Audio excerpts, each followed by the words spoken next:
नमस्ते देवता किए करत न लागी देर। नमो नमो गुरुदेव को नमस्कार गुरु की। तीन लोक 14 भुवन सब गुरु के अधीन। गुरु को सिर पे रखते चलते आज्ञा मान। कहें कबीर तुलसीदास को तीन लोक डरना। मैं अपराधी जन्म का नक्सिक बड़ा विकार। तुम दाता दुख भंजना मेरी करो संभाल। सतगुरु तेरे चरण की रज मस्तक लई धार। नैया के मल्ला तुम्ही गुरु पार उतारनहार। भक्ति दान मोह दीजिए गुरुदेवन के देव। और कछु नहीं चाहिए श्वास श्वास तेरी सेव। हरदम तेरी सेव। ईश्वर को जान बंदे मालिक तेरा वही है। ईश्वर को जान बंदे मालिक तेरा वही है। कर ले तू याद दिल से, कर ले तू याद दिल से। हर जाम वो सही है। ईश्वर को जान बंदे मालिक तेरा वही है। भूमि अगन पवन में सागर पहाड़ वन में। भूमि अगन पवन में सागर पहाड़ वन में। उसकी सभी भुवन में, उसकी सभी भुवन में छाया समा रही है। ईश्वर को जान बंदे मालिक तेरा वही है।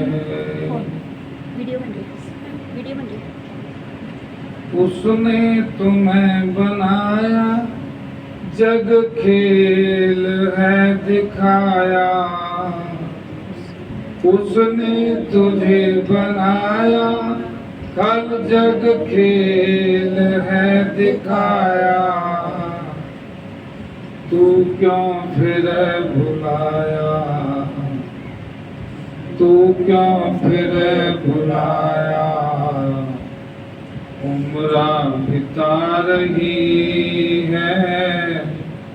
ईश्वर को जान बंदे मालिक तेरा वही है। विषयों की छोड़ आशा सब झूठ है तमाशा।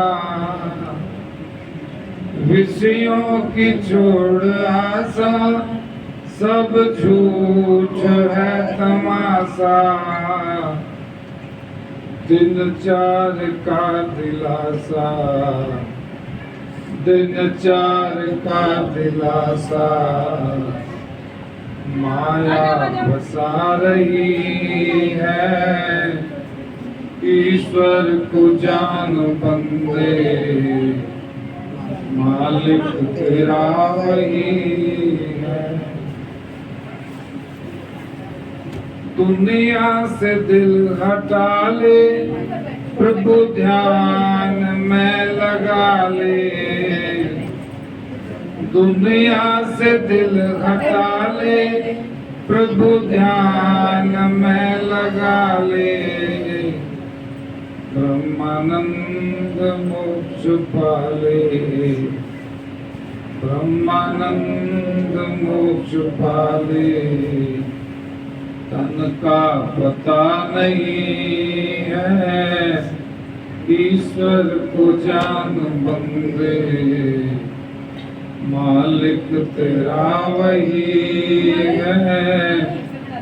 कर ले तो याद दिल से, कर ले तो याद दिल से, हर जाम वो सही है, ईश्वर को जान बंदे, मालिक तेरा वही है, ईश्वर को जान बंदे, मालिक तेरा वही है।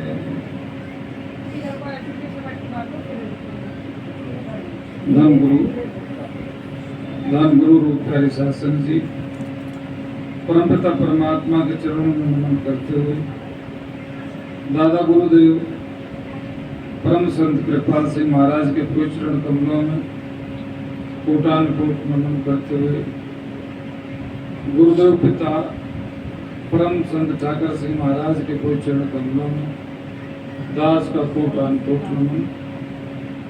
जिनकी दया महर से जीव को जीवन दान मिला, भाव उस नाम अमूल्य रतन की प्राप्ति हुई, जो सारे संसार और खंड ब्रह्मांडों का आधार है, तथा हमारे शरीर को आधार देने वाली चेतन शक्ति भी है। उनके उपरांत वक्त की मौजूदा हस्ती संत बलजीत सिंह पिताजी, जो वर्तमान समय में इस दया धारा को, जो आदि जुगादि है, आदि सच जुगादि सच है भी सच, नानक होशी भी सच को पूरे संसार पर इस अमृत वर्षा के रूप में दिन रात अथक प्रयत्न करके बरसा रहे हैं।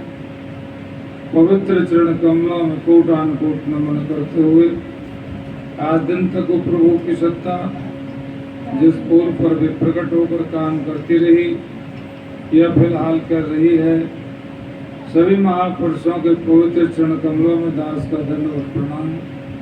तदुपरांत दूर नजदीक से आई प्यारी आत्माएं, जो गुरु का ही रूप है, और इस काल से समय निकालकर अपने घर परिवार में आवश्यक कार्यों को त्याग करके कुछ समय के लिए अपने जीवन आधार प्रभु परमेश्वर से लाभ की बातें सुनने के लिए सत्संग में आए हैं, या जो किसी कारणवश नहीं आ सके, अपने स्थान पर बैठे इस आवाज को ध्यान पूर्वक सुन रहे हैं। आप सभी के अंदर विराजमान उस प्रभु की सत्ता, उस आदि शक्ति को मेरा हाथ जोड़कर कोटान कोट नमस्कार है। आप जी ने नमस्कार स्वीकार करने की कृपा करनी है। तो प्रभु प्यार में बैठी प्यारी आत्माओं, विश्व मानव रूहानी केंद्र नवानगर जिला पंचकुला हरियाणा संस्था की शाखा गोपालगढ़ के सौजन्य से आज हम सब बहन भाई इस गाजियाबाद क्षेत्र में रामप्रस्थ कॉलोनी में श्री विनोद सिंह जी के निवास स्थान पर गुरु के हुक्म को शुरूदारी करके बाप उनके बुलावे पर उनके चलाए हुए इस रूहानी स्कूल में, जिसमें आत्मज्ञान की शिक्षा दी जाती है, आत्मज्ञान की शिक्षा को प्राप्त करने के मकसद से, उद्देश्य से एकत्रित होकर गुरु के चरणों में बैठे हैं। जो इस धरती पर इस मृत्यु लोक में हम सबके लिए बड़े सौभाग्य की बात है।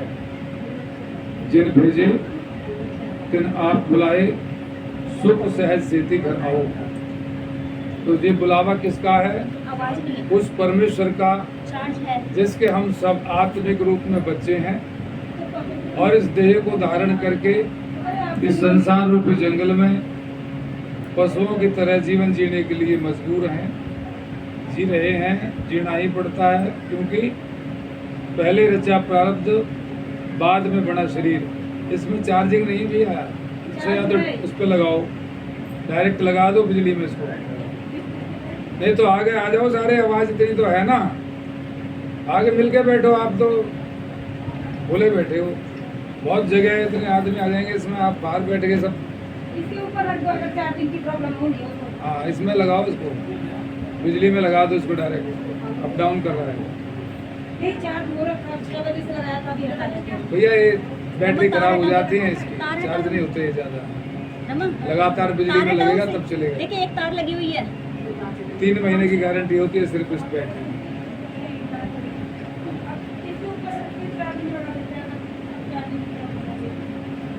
लगता हो तो ठीक है, नहीं तो आगे आ जाओ भैया, ज़्यादा टाइम नहीं है, डिस्टर्ब मत करो, समय तो बीत रहा है। छोड़ दो इसे, आवाज़ तो आ रही होगी ना, पीछे तक भी जा रही होगी आवाज़। अंदर आ जाओ, जगह जो बहुत है। पीछे है ना सबको आगे ले आओ।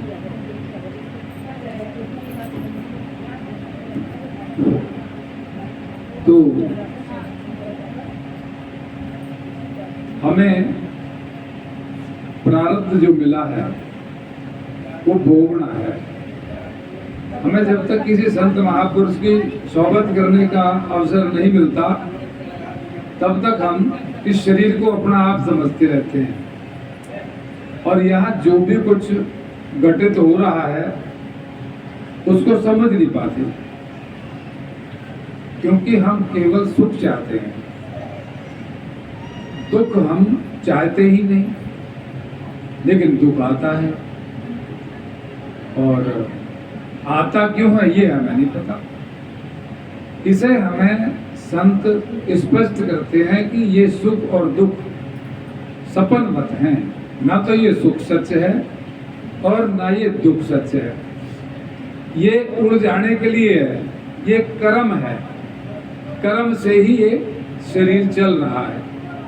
जब तक हम इसमें उलझे रहेंगे तब तक हम उलझे ही रहेंगे, कोई हमें सुलझा नहीं सकता।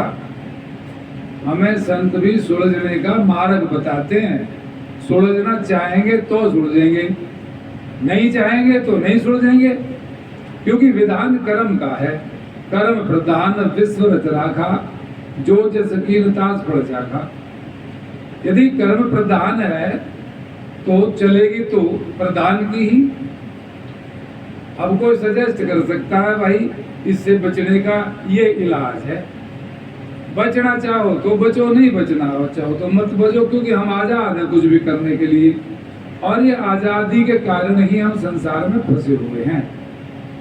यदि हमें आजादी ना होती, यूं कहा जाता कि आपने बस अच्छा अच्छा ही कर्म करना है,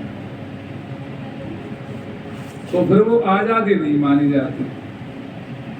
अच्छा भी कर सकते हो, बुरा भी कर सकते हो, लेकिन फल भोगने की आजादी नहीं है। और हमें निरंतर कर्म करने के लिए कर्म लागू किया हुआ है। आते तो कर्मों का भुगतान करने के लिए हैं, आगे भगवान का भजन करेंगे, कर्म कोई नहीं करेंगे, भगवान तेरा नाम जपेंगे। होश होता है उस समय हमें, आत्मा होते हैं हम, गर्भ के अंदर तो हमें केवल दुख होता है ना। वहां कोई हमारा चाचा ताऊ नहीं होता, माँ बाप नहीं होते, वहां घर परिवार भी नहीं होता, जमीन जायदाद भी नहीं होती, केवल दुख होता है। दुख से बचने के लिए प्रार्थना करते हैं, अखे प्रभु हमें इस कुंभी नरक से बाहर निकाल दो। हम तेरा श्वास श्वास सिमरन करेंगे। तो ये वादा करता है, वादा करके जब ये धरती पर आता है तो ये इसे भूल जाता है। ये भूल ही इसके दुख का कारण बनती है। अब बचपन में इसको क्या पता मैं क्या कर रहा हूँ, और जवानी में तो वैसे ही दोपहरी हो जाती है, और बुढ़ापे में 60-70 साल कैसे गुजर गए पता ही नहीं चलता। यदि किसी संत की शरण में ना जाए जी, उम्र चाहे 100 साल हो जाए, ऐसे ही कोल्हू के बैल की तरह ही जीवन चलता रहेगा। जब संतों के चरणों में आते हैं तो वो हमें इस कर्म के विधान को समझाते हैं कि राम भजन का वादा करके आए थे और कुछ काम करना हमें नहीं था। लेकिन करने कुछ और ही लगे। क्यों करने लगे? क्योंकि कर्म लागू कर दिया। जो कर्म हम लेके आए थे उन कर्मों से कर्म ही पैदा होते। अच्छे कर्म से अच्छा कर्म बनता है, बुरे कर्म से बुरा कर्म बनता है। ऐसे ही ये चलता रहता है। हमारे कार्मिक अकाउंट बढ़ता रहता है, हमें पता ही नहीं चलता। बच्चे को क्या पता, जवान को भी क्या पता, बूढ़े को भी क्या पता क्या हो रहा है तेरे साथ। जब तक होश नहीं आएगी, जब तक सचेत नहीं होंगे, जब तक देखेंगे नहीं किसी काम को होते हुए कि तेरे साथ छल क्या हो रहा है, तेरी जेब कौन काट रहा है, तो कैसे बचा पाएंगे? बेहोशी में ही तो होती है गड़बड़। तो जब संसार में जीव आता है तो ये संसार के लिहाज से तो होश में है, लेकिन संतों की नजर में ये बेहोश है। क्योंकि ये जो इसे चाहिए उसकी तो इसको परवाह नहीं, और जो नहीं चाहिए उसको ये ग्रहण करता है। जो कोकर हर काया डोले, महाराज इसका उदाहरण देते हैं कि हालत क्या है जीव की संसार में। जो कुकर हर काया डोले, दसों दिशा में जाए। कुकर कहते हैं कुत्ते को, हर काया नहीं पागल हो गया। जैसे पागल कुत्ता दसों दिशाओं में भागता फिरता है, कभी इधर मुंह मारता है, कभी उधर मुंह मारता है, तो कभी चैन से नहीं रह सकता। ऐसे ही संसार में इस इंसान की हालत बन गई है। ये भी पालूं, ये भी मिल जाए, वो भी मिल जाए, ये भी खा लूं, वो भी पी लूं, ये भी देख लूं, ये भी पहन लूं। इस तरह से इसकी जो ये हालत है, इसको पागल कुत्ते से ही संतों ने मेल मिलाया है कि जैसे उसकी हालत है ऐसे ही संसार में इस जीव की हालत है। इसको यही नहीं पता कि तेरे लिए क्या फायदेमंद है, तेरे लिए खाने की चीज क्या है, तेरे लिए सुनने लायक क्या बात है, देखने लायक क्या बात है, जाना कहाँ चाहिए तुझको, करना क्या चाहिए, तुझे पाना क्या था, तुझे मिल क्या रहा है। इस तरह इसकी हालत है जैसे कुत्ते को नहीं पता। जो कोकर हरकाया डोले, दसों दिशा में जाए, लोभी जंत न जाने, भक्ष अभक्ष सब खाए।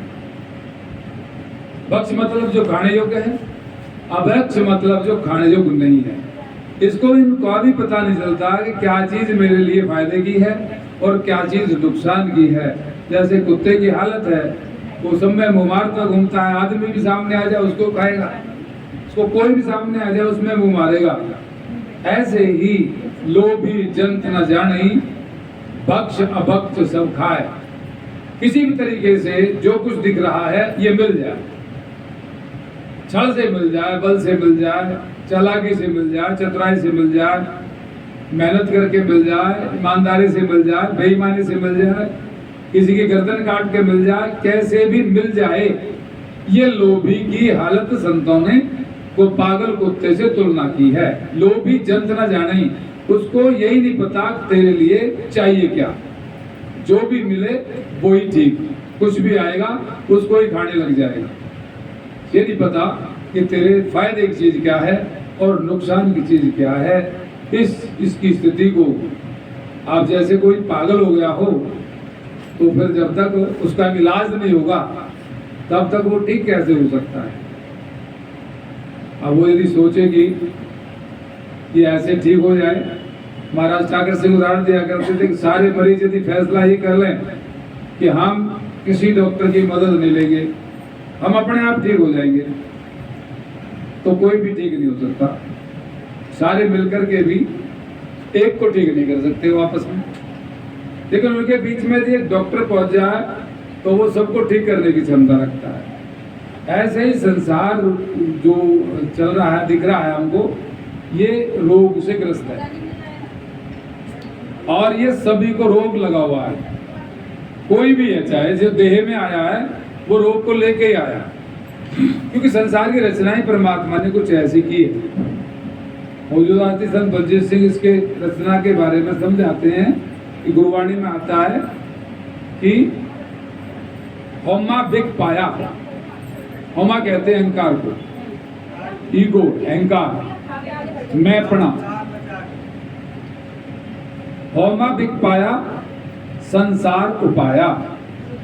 ये संसार की रचना करते समय इसमें परमात्मा ने अहंकार रूपी विष डाल दिया।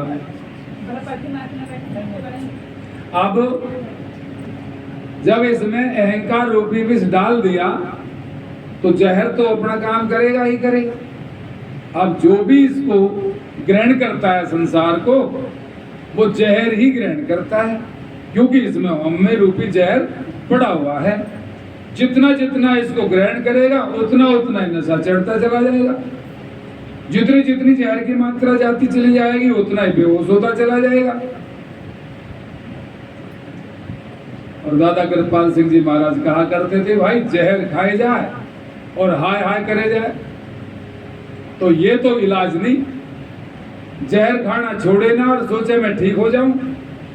जिस वजह से जो इंसान बीमार होता है, डॉक्टर उसका तो पूरी तरह से परहेज बता देता है, ये चीज तुझे नुकसान करेगी, ये नहीं लेनी, और उसी को ही वो खाए जाए और ठीक होने की भी सोचे, तो ये तो बात नहीं हो सकती। ऐसे ही हमें संत समझाते हैं कि ये जो अम्मा रूपी विष संसार में पड़ा हुआ है, अब इसकी दवा यदि नहीं मिली तो ये किसी का भी जहर उतरेगा नहीं, चाहे कोई कितनी भी कोशिश करे। और जो यहाँ सोचता है कि भाई ये राजा महाराजा है, ये सुखी है, उसमें और ज्यादा जहर चढ़ा हुआ है और ज्यादा परेशान है, क्योंकि ज्यादा जहर खाया तो ज्यादा ही तो असर होगा। सोचता है बहुत अच्छा है, बड़ा स्वाद लग रहा है, मीठा करके खाया, थोड़ा उपजा स्वाद, अब मिठाई ज्यादा खा लो, बहुत मीठी लगती है ना मिठाई, ज्यादा खा लो आप हिसाब से, जब डकार आएगी तो मुंह कड़वा हो जाएगा। अम्मा जहर है और इसका इलाज संसार में किसी डॉक्टर वैद्य के पास नहीं है। इसका इलाज जहां जहर है दवा भी वही है, जहर अंदर है तो दवा भी अंदर ही है। उसका भेद, जिस तरह से डॉक्टर दवा का भेद जानता है, स्टोर में दवा भरी पड़ी है, आपको कोई तकलीफ हो जाए तो सीधे स्टोर में तो नहीं जाते, डॉक्टर के पास जाते हो। अब कोई सोचे कि डॉक्टर भी दवाई देगा और स्टोर में दवा है ही, मैं अपने आप ले लेता हूं, तो जो दवा लोगे वो फायदे की वजह नुकसान कर सकती है, क्योंकि ये नहीं पता दवा कौन सी लेनी है और डोज कितनी बढ़ानी है। ऐसे ही ये संत डॉक्टर का काम करते हैं संसार में। ये हमें समझाते हैं कि हमें बीमारी क्या लगी हुई है। बीमारी शरीर में नहीं है, बीमारी हमें लगी हुई है, और वो हौमे का ही रोग है, सबसे जो भयंकर रोग है। हम अभिक पाया संसार हो पाया, जहर मिला दिया है संसार में। संसार की रचना करते समय इसमें अहंकार रूपी जहर डाल दिया। अब कोई ये कहे कि मैं हिंदू हूं, मैं मुस्लिम हूं, मैं सिख हूं, मैं ईसाई हूं, मैं औरत हूं, मैं मर्द हूं, कोई भी कुछ कहे अपने आप को, लेकिन हालत तो सबकी एक जैसी है। ऐसा तो नहीं है कि भाई कोई किसी जाति में है तो उस जाति के लोग ज्यादा सुखी हैं और उस जाति के लोग ज्यादा दुखी हैं, ऐसा तो कहीं दिखने को नहीं मिलता। तो ये जो सारा भ्रम है, इस भ्रम से ही जीव दवाई लेने से बचा रहता है। फिर डॉक्टर के पास जाते हो, आपको बुखार हो जाए किसी भी जाति के, मान लो 4 व्यक्ति हैं अलग अलग जाति के, उनको बुखार हो गया और डॉक्टर के पास जाएंगे तो डॉक्टर उनकी जात थोड़ी पूछेगा, उनके नब्ज देखेगा, उनसे पूछेगा क्या बात है भाई, तकलीफ क्या है, तो सबको गोली तो एक जैसी देगा। और वो गोली किसको फायदा करेगी? जो खाएगा उसको। जो डॉक्टर पर विश्वास करेगा, दवा को खाएगा और परहेज करेगा, वो ठीक हो जाएगा। जो डॉक्टर पर विश्वास नहीं करेगा, दवा को घर जाके रख देगा, परहेज भी नहीं करेगा, वो जैसा था वैसा ही रहेगा, क्योंकि डॉक्टर ने किसी को ठीक नहीं करना, डॉक्टर ने दवा देनी है। महाराज बलजी समझाते हैं कि भाई आप यदि डॉक्टर के पास जाते हो तो आपकी बीमारी को लेकर अपने शोकेस में नहीं रखता, अपनी अलमारी में नहीं रखता। वो आपको दवा देता है, परहेज बताता है, दवा कितने टाइम खानी है वो बताता है। तो जब आप उसके बताए अनुसार दवा का सेवन करते हो, परहेज करते हो, ठीक हो जाते हो, तो फिर किसने ठीक किए? दवा ने ठीक किए ना। लेकिन हमारी धारणा क्या है कि जब हमें गुरु मिल जाता है तो हम बेफिक्र हो जाते हैं, दवा खानी नहीं पर गुरु गुरु करे जाना। अब यदि ऐसे फायदा हो जाता तो अब तक हमारी हालत बदल जाती। जिन्हें दवा ले ली और खा नहीं रहे, वे अपना समय खराब कर रहे हैं। अब जिनको पता ही नहीं है कि गुरु की जरूरत भी है, गुरु का कुछ हमारे जीवन में फायदा भी है, गुरु हमें जरूर चाहिए, और वे अपना जीवन ठीक जी रहे हैं, अच्छा जी रहे हैं, नेकपाक जी रहे हैं, सच्चा सुच्चा जी रहे हैं, छल कपट नहीं है, तो बलजीत सिंह से समझाते हैं तुमसे तो अच्छे को लोग हैं। तुम सोचते हो कि तुम गुरु के पास आ गए तो तुम्हें तो गुरु ले जाए। तुमसे तो अच्छे लोग बाहर बैठे हैं जो अभी तक उनको यही पता नहीं है कि उन्हें गुरु की भी जरूरत है, परंतु वे अच्छे काम करते हैं और तुम्हारे तो काम भी अच्छे नहीं है। तो हमें इस तरह से झंझोड़ते हैं, डंडा मारते हैं ताकि हम जगें और अपने मंतव्य को पूरा करने की कोशिश करें। कहते हैं मैं आपको मीठी गोली दे दूंगा, मेरी बातें कड़वी होंगी लेकिन वो आपके भले के लिए होंगी। किसी को ठीक लगे तो मानो, ना ठीक लगे तो मत मानो। मैं तो कहता हूं भजन करना पड़ेगा। अभी तक आपको मीठी गोली दी गई है, वे सब चले जाओ, आप बोलो जाके कि भाई ये तो बंजी तो भजन करने के लिए कहता है। तो भाई भजन करे बगैर तो बात बनेगी नहीं। मैं तो नहीं कहता, ये तो पूरे पिछले संत कहते आ रहे हैं। गुरुवाणी में साफ लिखा है कि भजन बिना नहीं का होगा निस्तारा। यदि गुरु मिलने से ही बात बढ़ जाती तो गुरु तो पता नहीं कितनी बार मिला होगा हमें। अभी ये पहली बार तो नहीं मिला, पता नहीं हम कितने समय से इस सृष्टि में हैं, कितनी बार हमें ये मनुष्य का चोला मिला होगा, कितनी बार हम गुरु के सामने बैठे होंगे, लेकिन हमने गुरु को तो माना, लेकिन गुरु की कभी नहीं मानी। मानी मन की ही। गुरु लाख कहता रहे, कुछ भी कहता रहे, मानेंगे मन की ही।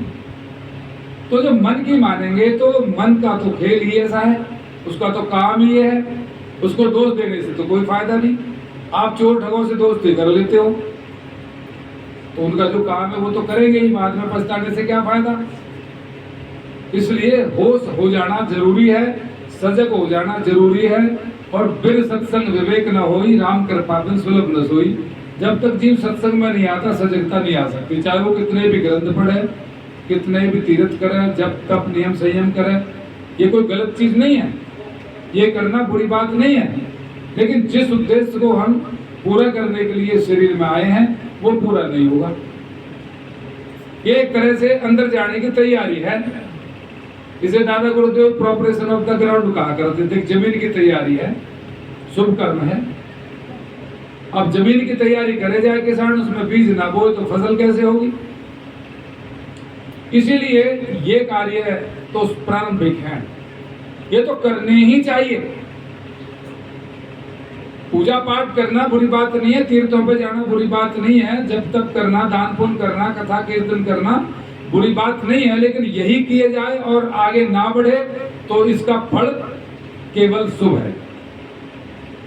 स्वर्ग में पहुंच जाओगे, कर्म क्षीण होने के बाद फिर धरती पर आना पड़ेगा। तो जन्म मरण तो नहीं छूटा, परंतु हम यदि गुरु के पास आए हैं तो हम जो हमारी आंख बंद है उसको खोलने के लिए आए हैं, सच को जानने के लिए आए हैं। इस संसार में दोबारा आना ना पड़े, ये जन्म मरण का चक्कर ना हमें पड़े, इसके लिए हमें गुरु की जरूरत है। बाकी तो सारा जो हमारा जीवन है वो प्रारब्ध के अनुसार चल रहा है। इसमें कोई ये दावा करता हो कि तुम्हारे सारे काम हो जाएंगे, तुम बस मेरे पास आ जाओ, तुम्हारे ये दुख भी चले जाएंगे, वो भी चले जाएंगे, तो ये कोई कुछ भी नहीं कर सकता। आपको केवल ये तसल्ली देने वाली बात है, बहकाने वाली बात है कि इसने ऐसा कह दिया तो आपका काम बढ़ जाएगा। वो जो भी कुछ बढ़ेगा या बिगड़ेगा तो वो स्वयं के द्वारा ही बढ़े बिगड़ेगा, कोई किसी के लिए कुछ नहीं कर सकता। ये तो साहब कहते हैं कि तुम्हें कोई ये कहता हो कि तुम्हें गुरु तार देगा, गुरु ले जाएगा, गुरु कुछ नहीं करेगा, गुरु रास्ता बताएगा, चलना आपको पड़ेगा, प्रयास आपको करना पड़ेगा, मेहनत आपको करनी पड़ेगी। हाँ, गुरु परमेश्वर गुरु पार ब्रह्म गुरु डूबता ले तराए, ये भी बात है। गुरुवाणी में ये भी आया है कि वो डूबते हो तो उबार तो सकता है, लेकिन उबारेगा तो तभी जब डूबता हुआ हाथ पैर मारेगा, बचने की कोशिश करेगा, तभी तो बाह पकड़ कर लेने जन अपने ग्रह अंधगुप्ते माया, तुम शरणाई आया ठाकुर, तुम शरणाई आया। इसमें जो बात आई है कि ग्रह अंधगुप्ते बाह पकड़, किसकी बाह पकड़ेगा?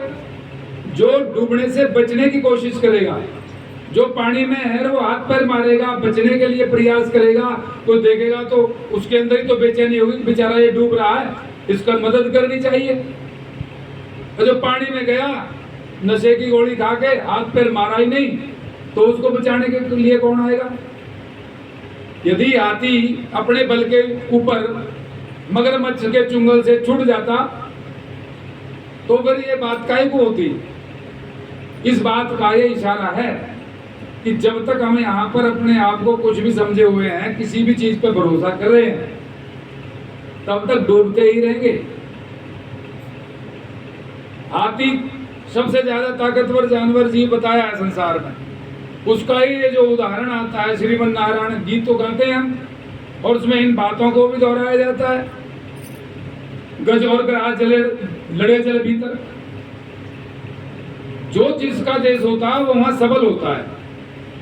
अब जल ग्राह का देश है, मगरमच्छ का देश है, हाथी धरती पर रहने वाला जीव है, उसकी ताकत धरती पर ज्यादा है, और मगरमच्छ की ताकत जल में ज्यादा है, धरती पर निष्क्रिय है, कुछ भी नहीं कर सकता, हिलडुल भी नहीं सकता। जब हम इस देश में आ गए और हम मगरमच्छ ने पकड़ लिए और हम याद ही ना करें फिर कृष्ण भगवान को, हाथी यदि भगवान को ना उच्चारण करे तो भगवान को क्या गलती पड़ रही थी कि उसको छुड़ाने आएगा? द्रौपदी यदि भगवान का ध्यान ना करे तो भगवान तो बेचैन घूम रहे हैं, वो तो देख रहे हैं ना हमारी हालत क्या है कि हम किसको मदद के लिए किसको पुकार रहे हैं। जब द्रौपदी का चीरहरण हो रहा था तो भगवान कृष्ण अपने महल में चहलकदमी कर रहे हैं, बेचैन है। रुक्मिणी उनकी हालत देख करके प्रश्न करती है, महाराज ये बेचैनी क्यों है, आज आप इतने बेचैन क्यों? कि रुक्मिणी बेचैनी का कारण, मेरा एक भक्त है जिसके ऊपर बहुत बड़ी आपदा आई हुई है। भगवान, बड़ी अजीब बात है, आपके भक्त पर आपदा आई हुई है और आप यहाँ चहलकदमी कर रहे हो, आप मदद क्यों नहीं करते उसकी? कि रुक्मिणी वो मुझे बुलाए तो सही। यही बात भगवान कृष्ण ने कही है कि जो मुझे बचता है उसे मैं बचता हूं, है तो सब मेरे ही। जो मुझे याद करता है उसे मैं याद करता हूं। ये नियम है, ये सिद्धांत है, और इससे बाहर नहीं जाती हो सकता।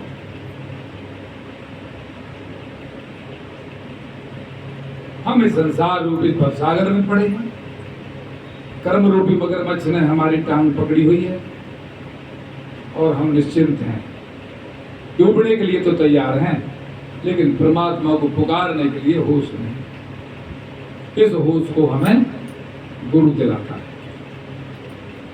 इस संसार में आप किसी को भी पुकारोगे सिवाय उसके तो कोई मदद नहीं कर सकता, और वो सब में ही है। देख अदृष्ट रहो लिवलाई, यानी वो जो नहीं दिख रहा वो सब जगह व्यापक है। महाराज बल्कि समझाते हैं कि मेरे और आपके बीच में जो जगह खाली दिख रही है ये भी खाली नहीं है। इस संसार में दो चीज भरपूर हैं, एक माया और दूसरा ब्रह्म। माया जो दिख रही है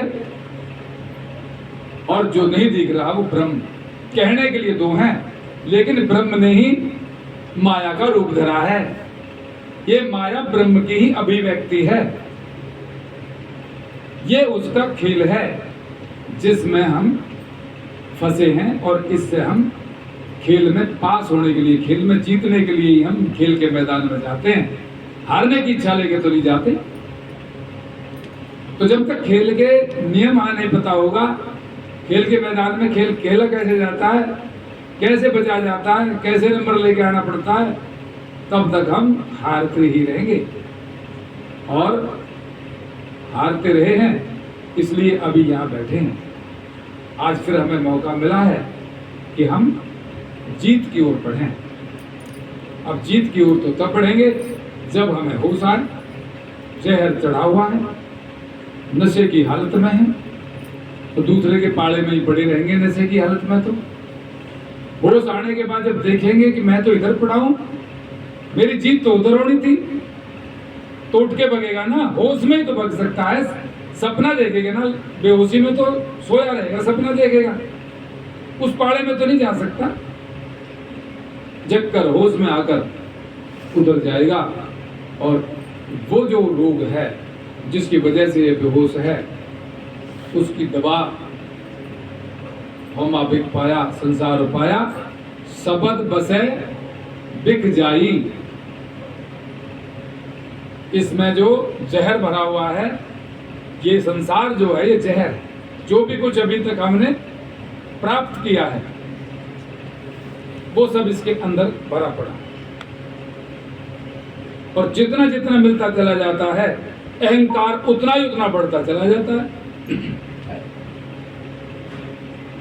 अब वो जहर की जो दवा है, वो इस डॉक्टर के पास है। अब इस डॉक्टर के भी पास है, लेकिन डॉक्टर ये भीतर ही है, दवा भी भीतर ही है। ये बता देता है कि सबद बसे बिक जाई।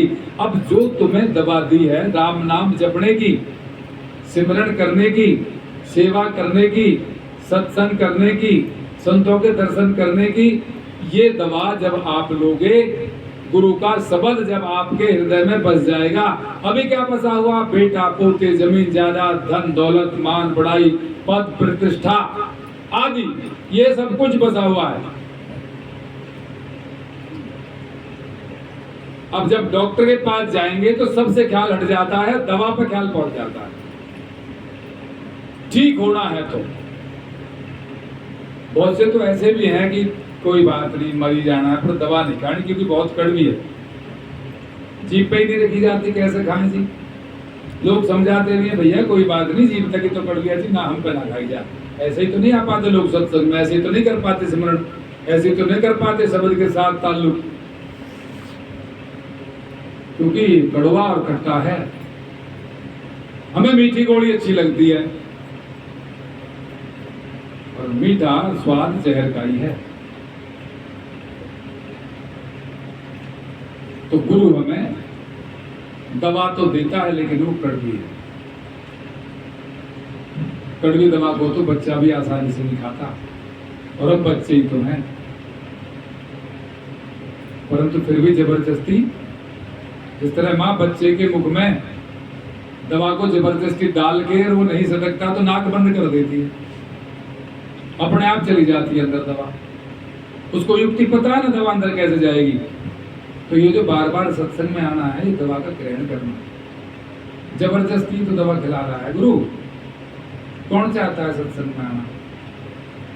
कोई नहीं चाहता। यदि सत्संग होता तो ये उसकी दया मेहर से ही होता है।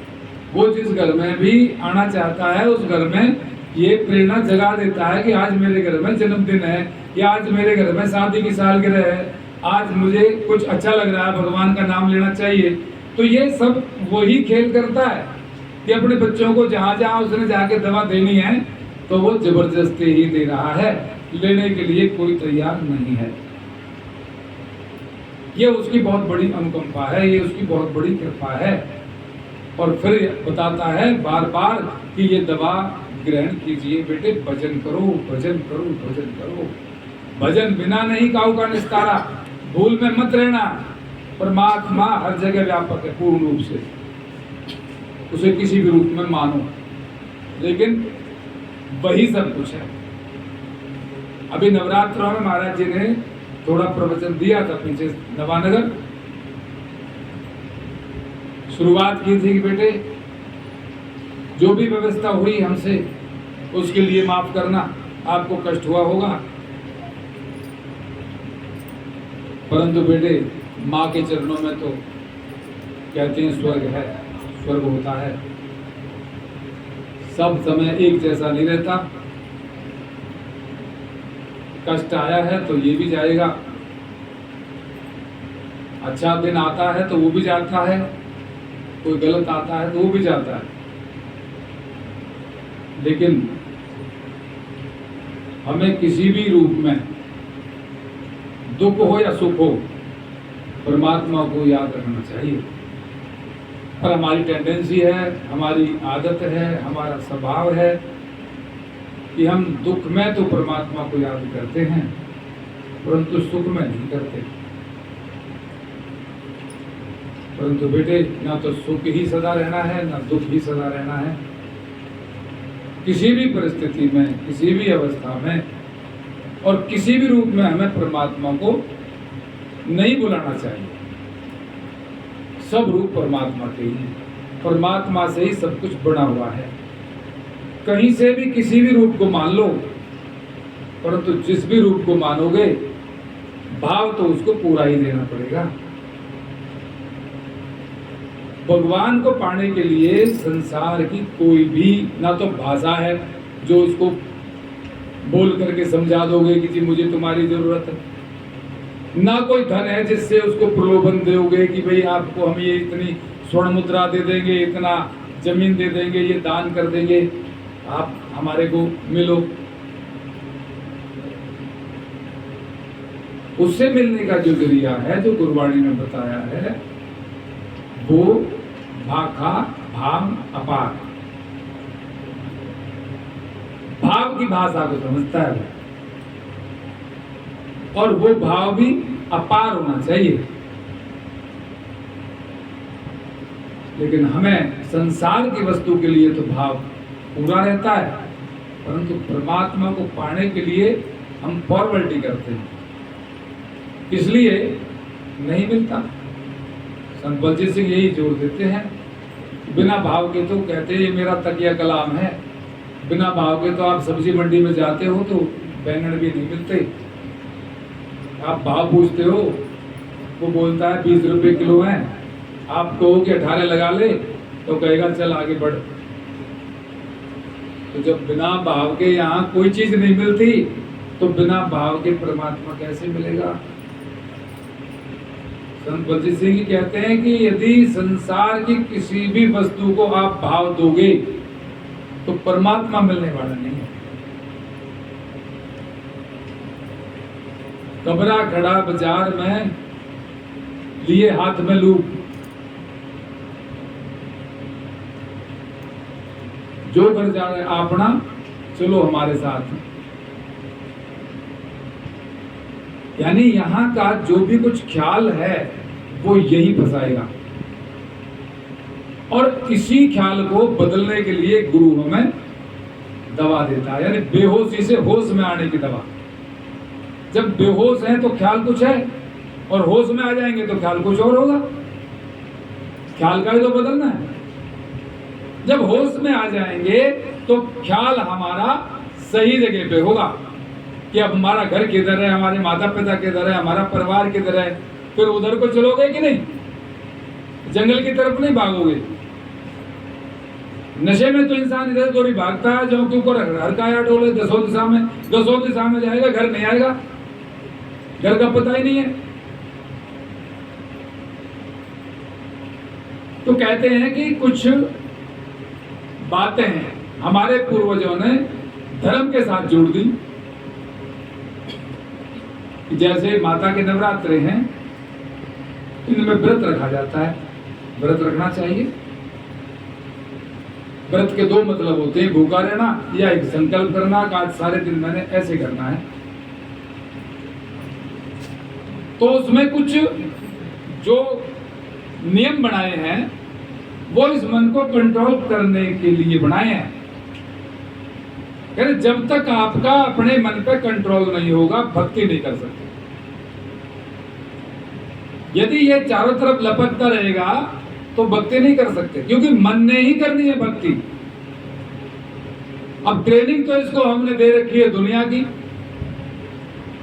अब भक्ति के लिए ट्रेंड करना पड़ेगा ना।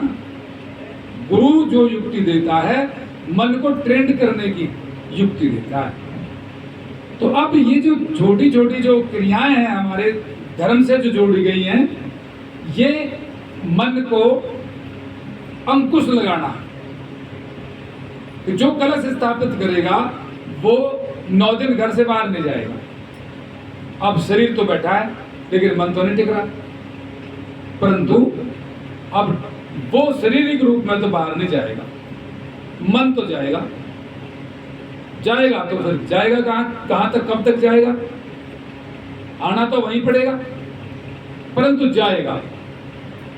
अरे यार दुकान पे नहीं पहुंचे, उस चाय की दुकान पे नहीं गए, उस पानी की दुकान पे नहीं गए, और उस बाग में नहीं गए, नहीं जाना तो नहीं जाना। अब ये मन पे अंकुश लगाना है। दूसरा, आज मैं अब से 9 दिन माता की पूजा करूंगा। अब मन से मां का ध्यान करेगा, मन को आदत डालना, बाहर जाने से रोकना, और जो काम खुद के फायदे के लिए है उसमें उसकी आदत को प्रवृत्त करना। तीसरा कहेगा कि मैंने कुछ नहीं खाना, अब खा लो छोले भटूरे, खा लो समोसे, टिक्की, गोलगप्पे। मन तो करेगा, लेकिन अब मन को ही तो, मन पे ही तो अंकुश है कि 9 दिन तक तो मिलेगा ही नहीं कुछ। बाजार में भी जाओगे तो ध्यान हलवाई की दुकान पे जाएगा, खाने की खुशबू आती रहेगी चाहे कहीं पक भी ना रहा हो। मन पे अंकुश, इसको बाहरी लज्जतों से रोकना, जो कि जहर, यही तो जहर खाता है। अब जिसने काम करना है वही नशे में हो, काम कौन करेगा? मन को जो ट्रेनिंग दी गई है वो संसार की दी गई है। माँ पहला गुरु है। माँ भी बच्चे को ट्रेनिंग देती तो मन को तो देती है, मन को तो ट्रेंड करती है। माँ से बच्चा पूछेगा कोई 2 बार कोई बात बता देगी, दोबारा पूछेगा तो कहेगी चल, मेरे दिमाग में बात नहीं बैठती, याद नहीं रख सकता। तो ये मन को ही ट्रेनिंग देना है। अभी तक संसार में जितने भी गुरु मिले हैं वे हमें संसार की ही ट्रेनिंग देते हैं। तो संसार के जितने भी गुरु हैं और उनकी शिक्षा हमने जो ग्रहण की है वो हमें संसार में ही फंसाएगी। हम जब आध्यात्मिक गुरु मिलता है तो आध्यात्मिक गुरु के लिए हम चाहे अपने आप में कितने भी अच्छे हैं उसके काम के नहीं,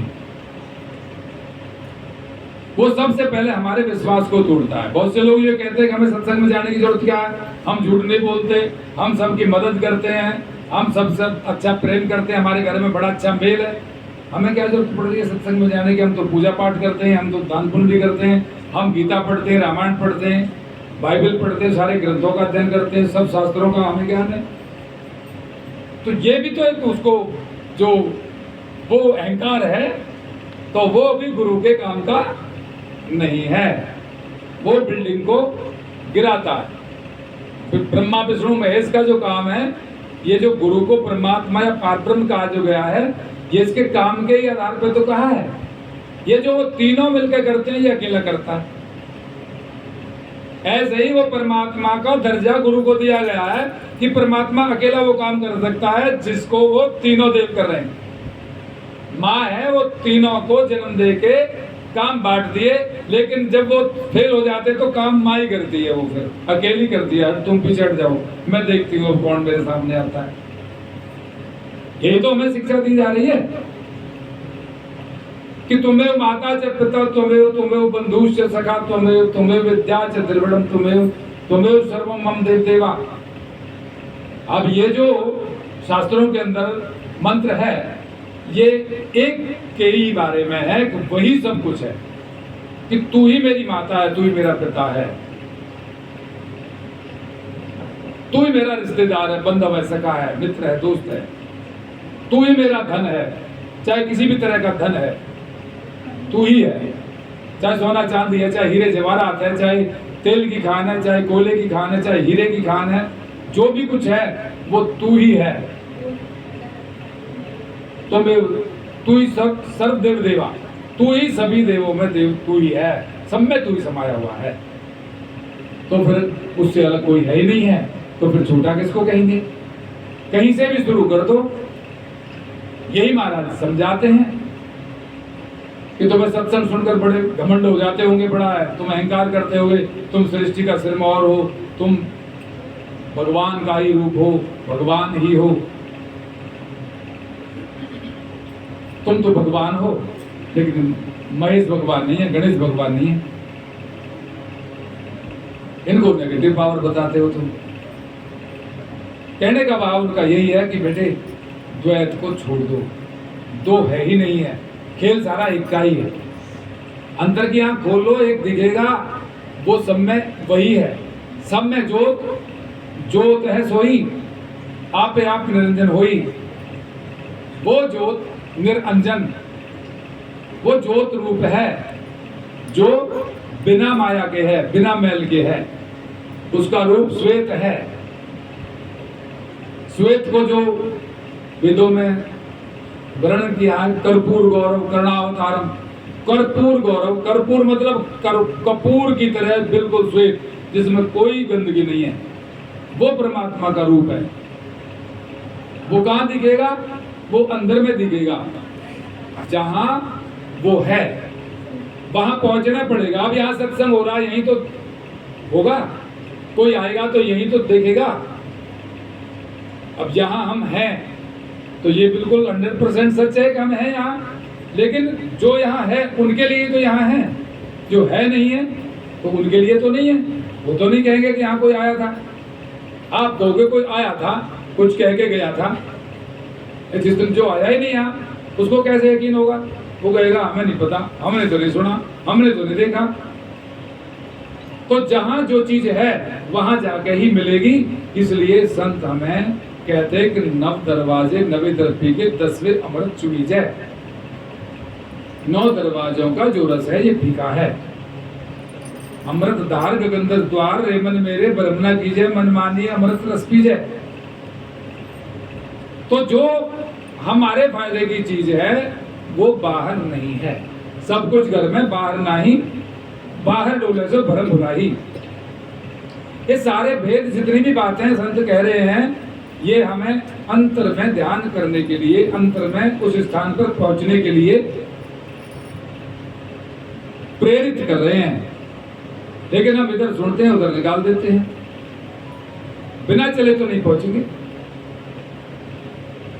और चलने से अभिप्राय बैठना। दुनिया के काम भागदौड़ करके होते हैं और परमात्मा तक बैठ के पहुंचा जाएगा, निश्चिंत होकर पहुंचा जाएगा, मुर्दा होकर पहुंचा जाएगा। मुर्दा ही परमात्मा को पाएगा। मुर्दा होना अहंकार का मर जाना।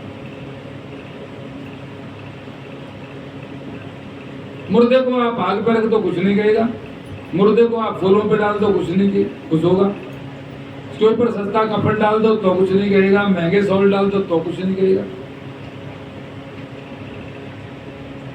उसे किसी भी प्रकार का कोई प्रभाव नहीं पड़ेगा। ऐसा हो जाना। दाना खाक में मिलकर गुले गुलजार होता है, मिटा दे अपनी हस्ती को घर कुछ मर्द बचा है। इस अवस्था को पाने के लिए भक्ति करनी पड़ेगी, जीते जी मरना पड़ेगा। महाराज बंदे से समझाते हैं कि गुरु ग्रंथ साहब के जितने भी पन्ने 1000 कुछ बताते हैं, 1000 कुछ कहते हैं, सारे पन्नों का आयत निचोड़ है। ज्यादा इसको ना फैला करके और समेट कर यदि तत्व की बात पर आए तो केवल एक ही बात है जो निचोड़ है इसका, कि कहन सुनन कुछ नहीं और ना ही कुछ करना है। जीते जी मर रहो, बहुर नहीं मरना है। बस ये है सभी धर्म शास्त्रों का निचोड़ कि जीते जी नहीं मरे तो परमात्मा नहीं मिलेगा, और जीते जी मरना अहंकार का त्याग कर देना। और वो कब होगा? जब शब्द का सेवन करेंगे। शब्द बसे बिख जाई। जो ये बेचैनी है ना, लहर बेचैन, समंदर बेचैन कब दिखता है? जब लहर उठती है उस पर। शांत कब दिखता है? जब लहर शांत होती है। तो ये जो हमारी संसार में स्थिति है हर एक जीव की, कि मैं ये भी पालूं, ये भी खा लूं, ये भी मिल जाए, वो भी मिल जाए, ये जितना भी कुछ बेचैनी है, ये माया की लहर है। इस माया की लहर का इलाज भी संतों ने शब्द ही बताया है। माया लहर शब्द निवारी।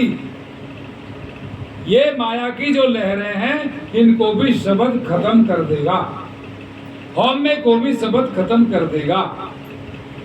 इसलिए शब्द का सेवन करें, शब्द को सुनें, उसके साथ लिव लगाएं। देख अदृष्ट रहो लिव लागी। जो नहीं दिख रहा है उसको ही देखने का प्रयास आंख बंद करके करने के लिए संत हमें युक्ति देते हैं। लखत लखत लख पड़े कटे जम फंद है।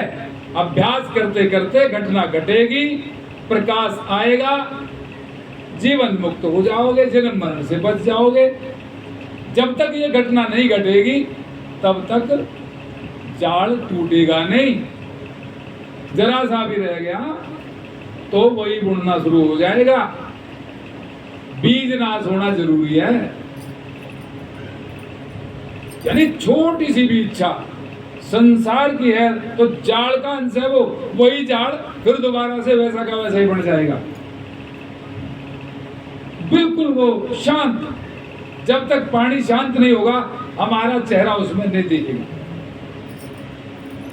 ऐसे ही मन का शांत होना बहुत जरूरी है यदि हमें अपने आप को आत्मा के रूप में जानना है। तो जानेंगे तो देख के तो जानेंगे, बिन देखे तो नहीं जान सकते ना। किसी को मान सकते हैं, मानना अलग बात है, जानना अलग बात है।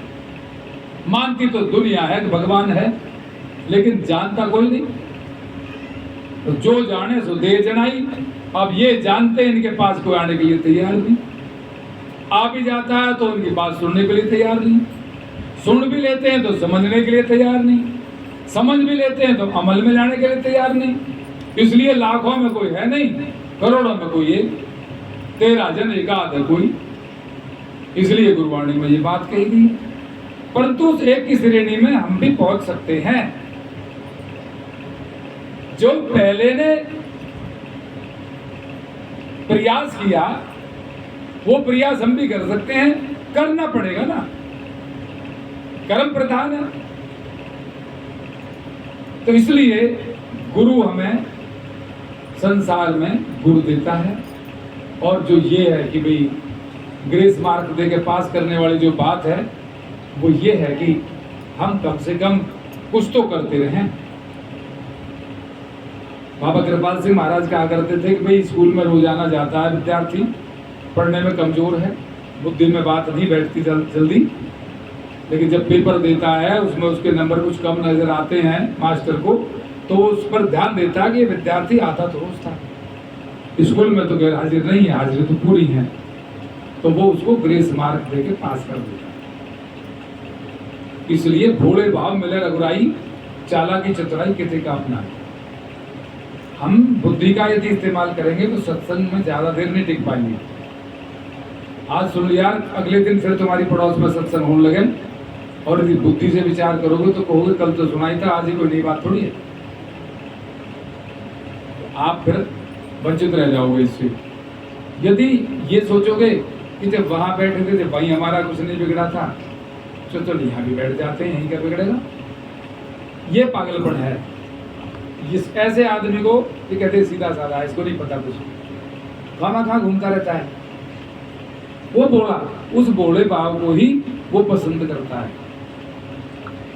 ऐसी स्थिति मेरी माँ की थी, मुझे याद आ जाता है कभी कभी कि जहाँ कोई किसी के बच्चा होता, किसी की शादी होती, कोई भी शुभ कार्य होता, तो गांव में रिवाज है कि कटोरी में नाच रख लेते हैं और फिर उनके घर जाते हैं, वहाँ बैठ जाते हैं उसको। तो मैं उनसे ये कहा करता था, माँ ना तो उससे गाना बजाना है, ना तो नाचना जानती है, तू क्या करती है वहाँ जाके? तो उनका कितना बढ़िया उत्तर होता था कि भैया जो सबको मिले वही मुझे मिले। बड़ी सार युक्त बात। किसी पे गाना आता तो गाने की वजह से जाएगा, मैं गाऊंगा हमारे। किसी नाचना आता तो वही मैं नाचूंगा जाके वहाँ। कुछ भी किसी पे कोई एक्टिंग पोजिंग आती है तो वो उस भाव से जाता है, मैं ऐसा करूंगा वहां जाके दिखाऊंगा। लेकिन जिसपे कुछ भी नहीं आता और वो जा रहा है तो उसको तो पागल ही कहेगा ना कोई। तो करता तो कुछ भी नहीं है, तो यहाँ आता ही किस लिए है, जाता ही किस लिए है? तो उनका ये जवाब था कि जो सबको मिलता है वही मुझे मिलता है। ये बहुत बड़ी बात है। यानी प्रसाद तो बटेगा ना, तो उस कटोरे में प्रसाद जो सबको मिलेगा वही मुझे मिलेगा। तो ये कितना अच्छा भाव है कि यदि हम ऐसे भाव से परमात्मा के दर पर जाते रहें, साध का संग महासुखदाई, काहे ना करे भाई रे, पड़े रहो संतन के द्वार, बनत बनत बन जाएगी। कहीं हमें दुनिया में भी किसी से काम निकालना है तो हम उसके दरवाजे को दबाते रहते हैं, खूंदते रहते हैं ना। जब तक काम नहीं बनता तब तक हम उसका पीछा नहीं छोड़ते। कहते हैं ना, मतलब को गधा को भी बात बना लेते। कहावत तो है थोड़ी सी अटपटी। दुनिया में तो यही कहते हैं ना, भैया मतलब है तो आना तो पड़ेगा ना, ऐसा तो मन में रखेगा, जैसे ही मतलब हल हुआ गायब हो जाएगा। दुनिया का तो ये दस्तूर है। लेकिन जो भक्ति के मार्ग पर संत के दरवाजे पर पड़ा हुआ है, उसको जब वो बात बन जाएगी तो वो कहेगा, गुरु चरण कमल बलहारी रे, मेरे मन की दुविधा टाली रे। फिर धन्यवाद करेगा कि चाहे देर में ही सही, परंतु हे प्रभु तूने मेरा रोग दूर कर दिया। तूने मेरे मन की जो दुविधा थी, जो द्वैत था, वो सब खत्म कर दिया। अब सब में ज्योत ज्योत है सोई, आपे आप निरंजन होई। अब मेरी बीमारी खत्म हो गई, अब मुझे सब में तू ही दिखता है। अब तक मैं कुछ और समझता था किसी को, लेकिन सब में तो तू ही है। अब झगड़ा किस बात का, एक किसे झगड़ेगा? यह है एक हो जाने की अवस्था। इस अवस्था को प्राप्त करने के लिए अभ्यास की जरूरत है। ये बाहरी अभ्यास है, सत्संग में आना, दुनियादारी से रुखसत पाना, जीते जी मरने की कला है ये। जहां से हम चले हैं वहां हमें कोई ढूंढ है तो वहां तो हम नहीं हैं, तो वहां से तो मर गए, यहाँ मौजूद है। तो मृत्युलोक में तो मरेंगे ही, और सत्यलोक में आके ठिकाना है। अब हम गुरु के पास हैं तो कहाँ है? सतलोक में। जब यहाँ से चले जाएंगे घर में तो मृत्युलोक है, वहीं झगड़ा है, वहीं झंझट है। नमूना है ना। इससे हमें समझना है कि सतलोक में आनंद है, आनंद के लुटे खजाने भाई सतगुरु के दरबार में। अब हम सतलोक में आ गए। अब भगवान के पास क्या कि उसकी मर्जी है, वो कहेगा चलो दोबारा। गुरु गोविंद सिंह जी को कहा ना, जब आप दोबारा उधर जाना, नहीं जाना जी, मैंने नहीं जाना। वो बताते हैं ना उसके बारे में, जब गोविंद सिंह जी संसार में आए तो उनसे प्रश्न किए गए कि आप कौन हो, कहाँ से आए हो, क्या करने के लिए आए हो? तो उन्होंने कहा, पिछले जन्म की बात बताई। हेमकुंड पर्वत पे हमने भजन किया, 2 से 1 हो गए। 2 से 1 होने के लिए, आत्मा खून परमात्मा रूपी सागर में मिलने के लिए ये रास्ता है। 2 से 1 हो जाना। 2 से 1 हो गए, चितना करो हम रावण को। फिर परमात्मा कहता है जाओ चिताने के लिए, दोबारा संसार में जाओ। कहते हैं हमारी इच्छा नहीं हुई दोबारा इस संसार में, जहरीले संसार में आने की। चाहते करके हमें पठाया, जैसे तैसे करके हमें उन्होंने राजी किया इधर आने के लिए। तो जो तुम पूछते हो हम कौन है, हम हैं परम पुरुष के दासा। हम उस परम पुरुष के दास हैं। और जो तुम कहते हो क्या करने के लिए आए हो, देखण आए जगत तमाशा। हम जो ये फटकार रहे हैं ना आज, ये महाराज जी ने स्टेज पे बैठते ही जब इनको गद्दी पे बैठाया था ना, साहब कहते थे गुरु गोविंद सिंह का रूप है, हाथ में जरूरत पड़ी तो तलवार बिठा लेगा। बेटे मेरा कहना किसी ने माना नहीं माना, मैंने सब माफ कर दिए, इनका कहना मान लेना। जिसे मेरे दर्शन करने इनके कर लेना, जिन्हें मुझसे मिलना इनसे मिल लेना। ये व्यक्ति नहीं, ये परमात्मा है। मुझे ये कहने में कोई संकोच नहीं कि ये मेरे से बहुत बड़ी ताकत है, अरे बेटा तहसीलदार बन जाए, बाप कानून वो है, तो बाप को खुशी होती है कि मेरा बेटा मेरे से ऊंचे पद पर पहुंच गया, खुशी होती है, सीना चौड़ा होता है। तो जो काम मैं नहीं कर सका वो ये करेगा, इसके पास सारा संसार भी आ जाएगा तो सबको उठा ले जाएगा। लेकिन अब ये समझाते हैं कि गुरु के पास क्षमता है कि वो सारे संसार को भी ले जा सकता है, लेकिन गुरु के पास आना तो पड़ेगा, गुरु की बात सुननी तो पड़ेगी, गुरु की बात समझनी तो पड़ेगी, गुरु की बात पर अमल तो करना पड़ेगा। जब तो गुरु के पास आएगा, समझेगा, अमल करेगा तो सारा संसार भी जा सकता है। लेकिन बेटे गुरु के पास सारा संसार आ तो नहीं पाता। महाराष्ट्र में प्रोग्राम दे रहे थे, कहने लगे क्या सारा महाराष्ट्र इधर आ गया है? अरे सारे महाराष्ट्र की तो बात छोड़ो, यहाँ जो इर्द गिर्द गांव हैं इनमें से भी सब नहीं आए होंगे। ये बहुत जबरदस्त जाड़ है। गुरु तक पहुंचना स्वयं के किसी के बस की बात नहीं है। कृपा करे ता सतगुरु मिले, हर हर नाम ध्याही। तो परमात्मा की कृपा करता, सब कर्मों के फलस्वरूप कहीं सतगुरु से यहाँ मुलाकात होती है और फिर वो हमें राम नाम जपना बताता। यही उसका संदेश है, यही उसकी सेवा है कि भाई आप भगवान का भजन कीजिए। बाकी और कुछ भी सार है नहीं है। दुनिया का काम मेहनत ईमानदारी से करो, कर्म प्रधान है, जग सजग होकर करो। कोई भी कर्म ऐसा ना हो जिसका दुख कारण बने, इसलिए सत्कर्म करो। ज़्यादा की आशा ना करो, जो है उसी में संतुष्ट रहो। और मालिक का नाम, गरीबी है चाहे अमीरी है, सुख है चाहे दुख है, किसी भी अवस्था में है उसे ना भुलाओ। ये उनका संदेश है। तो इसी के साथ यही प्रमाणिक विराम देते हैं। आप सबका बहुत बहुत धन्यवाद है, शुक्राना। आप सभी ने बहुत अच्छा प्रयास किया है, कोशिश की है। आप सत्संग का